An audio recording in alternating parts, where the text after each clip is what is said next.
Creating cladograms and phylogenetic trees. Definitions. A clade is a complete set of organisms descended from a single ancestral species.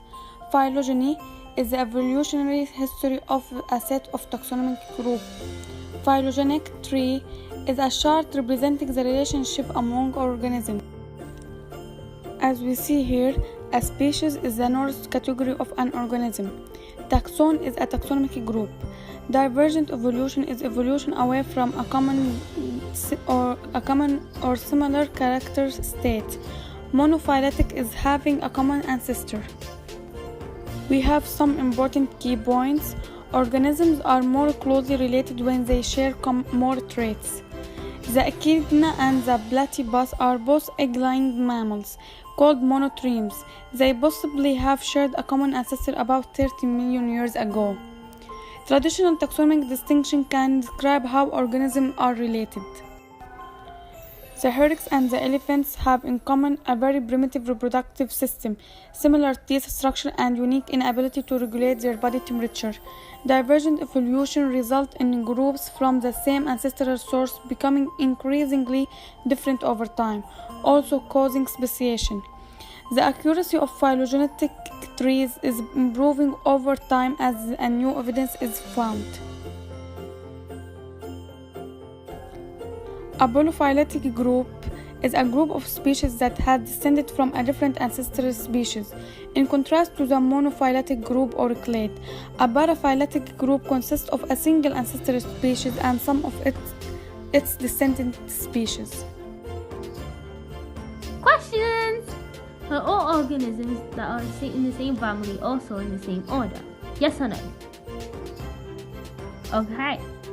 Which organism is most closely related to a dog, to a cat? Dog or fish? Okay, I hope you all have your answers. Let's see. Now we'll move for cladogram. Cladogram is a graphical depiction of the evolutionary relationships of the collection of species inferred from characters found in some organisms but not in others. Cladogram shows the order in which species evolved. In a cladogram, there are branch points which represent the divergence of two groups and the origination of a new evolutionary feature in one group, though not in others. All cladograms start with a common ancestor at the lowest node.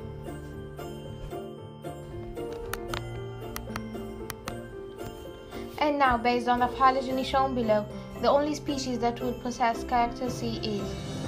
Now we have a cladogram shown in here. Species 1 is a common ancestor, and then species 2 possesses character A, species 3 possesses character B, and species 4 possesses character C. So the answer would be species 4 is the only species that possesses character C. Ancestral characters are found in related organisms. When you consider two groups of related organisms, an ancestral character is a character found in an ancestor of both groups. By comparison, a derived character is one that evolved in one group only after the two groups diverged. Organisms that appear very different to the casual observer can still possess ancestral characters. In the activity below, identify the ancestral character that can be observed in pair of organisms. So what we're trying to basically say is that when considering two groups of related organisms, an ancestral character should be there. Also, organisms that appear different to the casual observer also can have some shared ancestral characters. An example of what we're saying is the cat and the bird. A gray cat and a blue budgerigar. Which of the following is an ancestral character of the bird and the cat? We have the choices: fur, feathers, backbone, and live birth. The cat obviously don't have feathers, and the bird obviously don't have fur. The cat do live birth, but the bird doesn't. But they're both they both are vertebrates, so their common shared ancestral character is the backbone.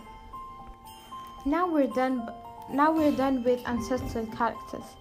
Now we'll move to derived characters. Derived characters is one that evolved in a group only after the two groups diverged from an ancestral species. So the derived character is a character that is found in a clade of organisms that is not shared by all of them, unlike the ancestral character. The absence or presence of derived characters in organisms is the evidence of their evolutionary history. By organizing different organisms, the amoeba, cat, lizard, salmon, kangaroo, earthworm, and sponge, into a table, you can more easily analyze and compare their derived characters. Now we're going to arrange these different organisms, to see if they possess derived characters or not. Now, arranging the organisms in the table, we're gonna compare between their derived traits. First, the amoeba. The amoeba doesn't have a segmented body, nor jaws, nor hair, nor placental reproduction, no multicellularity, nor limbs. So, the amoeba is an outgroup. An outgroup is an organism that don't have shared derived traits with the rest of the organisms in the table. Then we continue comparing with the rest of organisms, like the cat do have segmented body, jaws, hair, placental reproduction, it's multicellular, and it does have limbs, and carry on with the rest of the organisms. Outgroups and ingroups. An outgroup provides a reference point on a phylogenetic tree. As you compare the organisms under consideration, you can identify an outgroup as we did previously.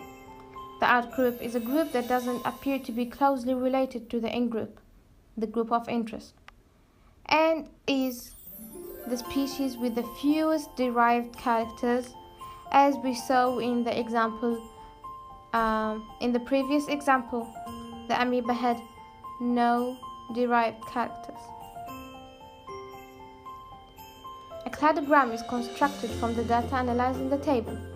Now, after constructing the derived traits between the organisms, now we can make our cladogram.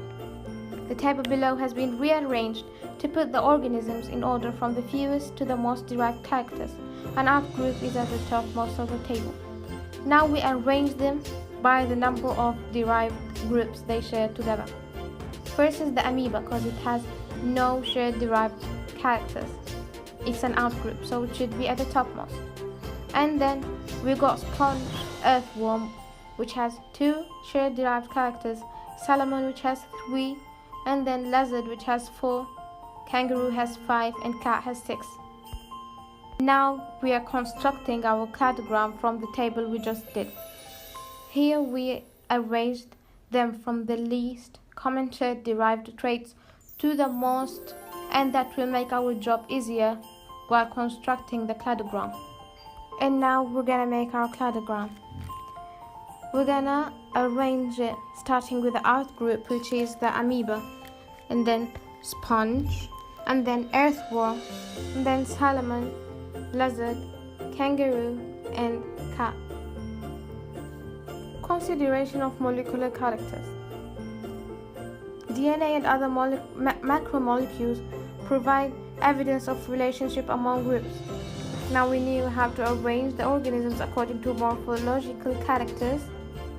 Cladograms can also arrange them according to macromolecules or DNA similarities.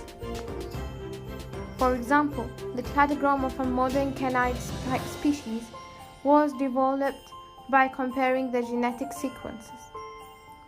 So while a morphological character can be associated with a branch point, a specific change in DNA can also be associated with a branch point. To determine which species is less related or closely related to the ancestral species, it depends on the number of branches it emerged from. Let's take an example. Let's ask from from the green-fronted fox species. Which are the least related or close to the ancestral species? First, we will see which organism branched the most. We will find that it's the Sicuan fox, the Culpeper fox, the Pampas fox, and the Chilla are likely to be the least genetically similar to the ancestral species. Cellular respiration in many organisms requires cytochrome C.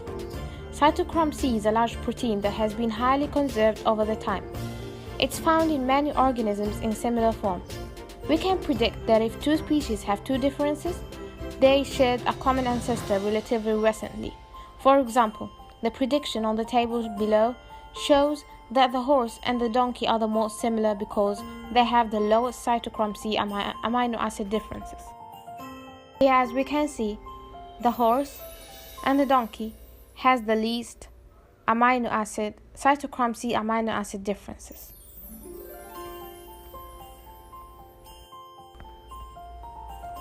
How a cladogram can be constructed by analyzing differences in protein structure. The number of amino acid differences between organisms can be represented by a model or by a cladogram. The greater the number of differences, the greater the distance apart on the cladogram. Some characters may evolve more than once. Flight evolved independently in insects, which are arthropods, and in birds, which are descendant from dinosaurs. This is a convergent evolution, which is the evolution of a single character in two relatively distantly related species. Convergent evolution arises in ancestrally related species in response to environmental pressure. Notice how in the pictures given, the organisms shown have structurally similar characteristics that are used for the same function. Very efficient and sleek body shape.